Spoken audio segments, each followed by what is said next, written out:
Tatanka Iyotake, known to the English-speaking world as Sitting Bull, was born around 1831 in what is now South Dakota, a child of the Hunkpapa Lakota people. His father, Sitting Bull the Elder, was a respected warrior, though not of particularly high rank. His mother, Wakinyan Win, dances with butterflies, instilled in him a deep connection to the spiritual world. His birth name was Jumping Bull, but he earned the name Tatanka Iyotake, meaning Sitting Bull, for his steadfastness and courage during a Blackfoot battle in his youth. At the age of 12, he underwent a vision quest, a sacred Lakota ritual to connect with the spirit world. During this quest, he received a powerful vision that would shape his destiny and guide his leadership. He began his warrior life, demonstrating bravery and skill in raids and skirmishes against rival tribes, and, later, against encroaching settlers. The Lakota lived a nomadic life, following the buffalo herds, the foundation of their survival and culture. By the 1850s, the pressure from white settlers and the United States government was increasing. The Fort Laramie Treaty of 1851, meant to establish peace, was already being broken by both sides. Sitting Bull quickly gained prominence as a skilled warrior and a spiritual leader. He was known for his strategic thinking and his unwavering commitment to defending Lakota territory and way of life. The Red Cloud's War, 1866 to 1868, demonstrated Lakota resistance to U.S. military posts being built on Lakota land. Sitting Bull played a key role in this conflict, leading successful raids against U.S. Army supply trains. The Treaty of Fort Laramie in 1868 temporarily secured Lakota territory, including the Black Hills. However, the discovery of gold in the Black Hills in 1874 shattered this peace.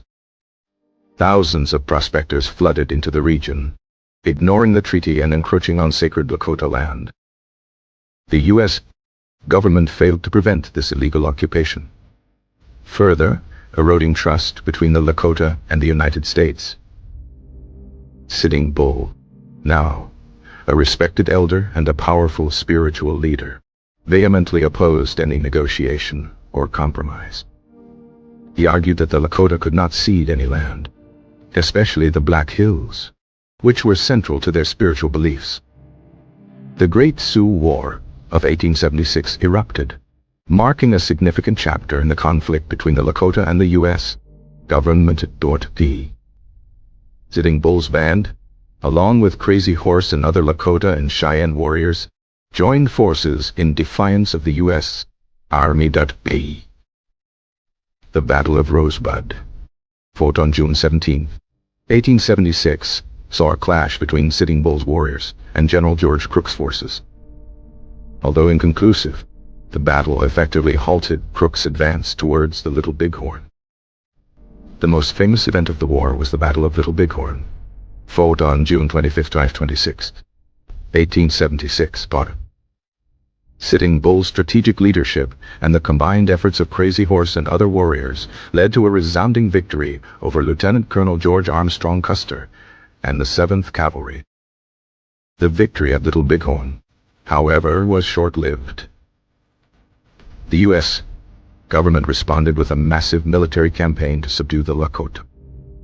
Sitting Bull led his people into exile in Canada to avoid capture and continued warfare. Life in Canada was challenging, marked by food shortages and difficult living conditions. The U.S. government pressured the Canadian government to extradite Sitting Bull and other Lakota leaders. In 1881, Sitting Bull returned to the United States under an agreement to live peacefully on the Standing Rock Reservation. However, the conditions on the reservation were oppressive, marked by poverty, disease, and restrictions on Lakota culture. The Dawes Act of 1887 aimed to assimilate Native Americans into white society by dissolving tribal lands and allotting individual parcels to Native Americans. Sitting Bull vehemently opposed the Dawes Act and refused to cooperate with the reservation authorities. He became a popular figure among both Lakota and non-Native Americans, who admired his unwavering commitment to his people and their traditions. Wild Bill Cody, known as Buffalo Bill, invited Sitting Bull to join his Wild West show in 1885. Sitting Bull participated in the show for a time, but he found the experience degrading and left. In 1890, the Ghost Dance movement, a religious revitalization movement among Native Americans, spread rapidly across the Great Plains. The Ghost Dance promised a return to traditional ways of life and the disappearance of white settlers. The U.S. government feared a resurgence of armed resistance and outlawed the Ghost Dance. Sitting Bull was accused of inciting rebellion and was placed under arrest by Indian agent James Wilson.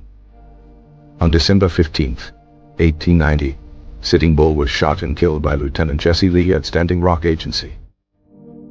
The event triggered the Wounded Knee Massacre, where hundreds of unarmed Lakota men, women, and children were killed by U.S.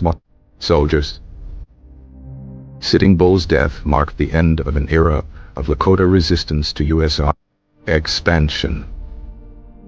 His name, Tatanka Iyotake, remains synonymous with courage, resilience, and the fight for cultural survival. The struggle for Lakota self-determination and recognition of treaty rights continues to this day. Sitting Bull's life stands as a powerful reminder of the enduring spirit of the Lakota people.